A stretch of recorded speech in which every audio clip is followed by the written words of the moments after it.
The Cubs threatened to leave Wrigley Field if they couldn't install lights.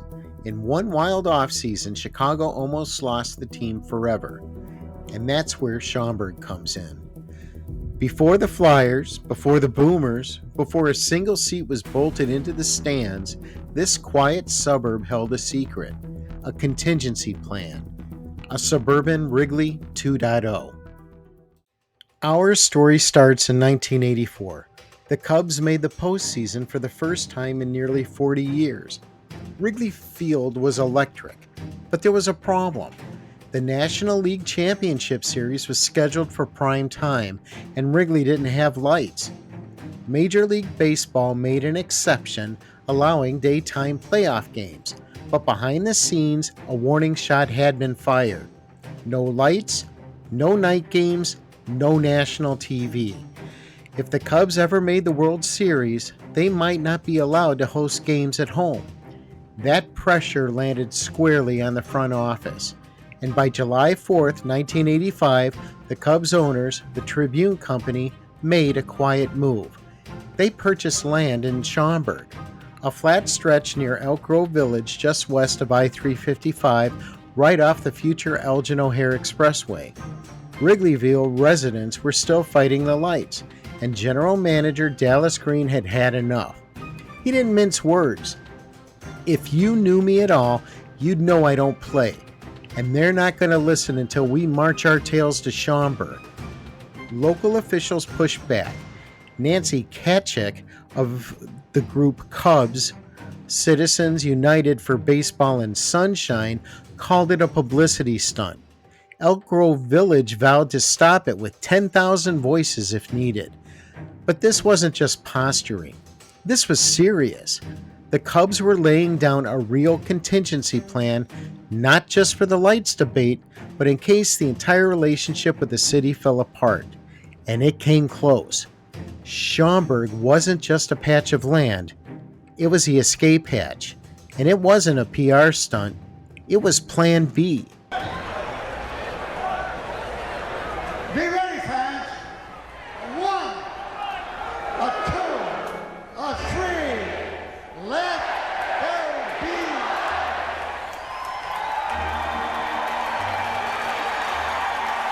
Skip ahead to 1998. We know how things turned out. The Cubs got the lights they needed to survive in Major League Baseball. But that suburban backup plan the Cubs hinted at back in the 80s, it wasn't forgotten. It had been waiting. While fans across the country were glued to their TVs watching Mark McGwire and Sammy Sosa chase history, Schaumburg quietly began building something of its own. The Northern League was expanding, the Thunder Bay Whiskey Jacks were folding, and a new independent team was headed to the northwest suburbs. From the first zoning meeting to opening day took less than a year. Yes, there was some pushback, especially from Elk Grove Village, just like in the mid-80s, but the wheels were already in motion, and nothing slowed them down. After more than a decade in limbo, Schaumburg was finally building the stadium it had been prepared to construct back in 1985. Dusting off the blueprints, both literal and symbolic, from the Tribune Company's quiet contingency plan. And while this new team, the Schaumburg Flyers, wasn't officially affiliated with the Cubs, the ballpark's design, that told a different story. When it opened in 1999, longtime Cubs fans experienced deja vu. This wasn't just a ballpark. It was Wrigley, reincarnated.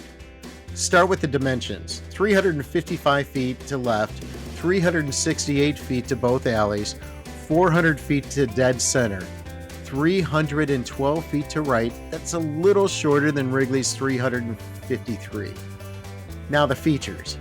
A hand-operated scoreboard in the outfield, an analog clock sitting proudly above it, dark green seats curving around the grandstand, even a red marquee out front echoing Clark and Addison. The dugouts, the press box, the whole layout eerily familiar. On May 27, 1999, the Schaumburg Flyers took the field. Ron Kittle managed, Greg Hibbert coached the pitchers, and in front of 7,028 fans, they shut out the St. Paul Saints 6-0. The Flyers brought charm and chaos. Fan voting pitching changes, name the team contest, mascots on scooters, theme nights, and wacky giveaways. Bill Veeck would have been proud. This was baseball with a wink.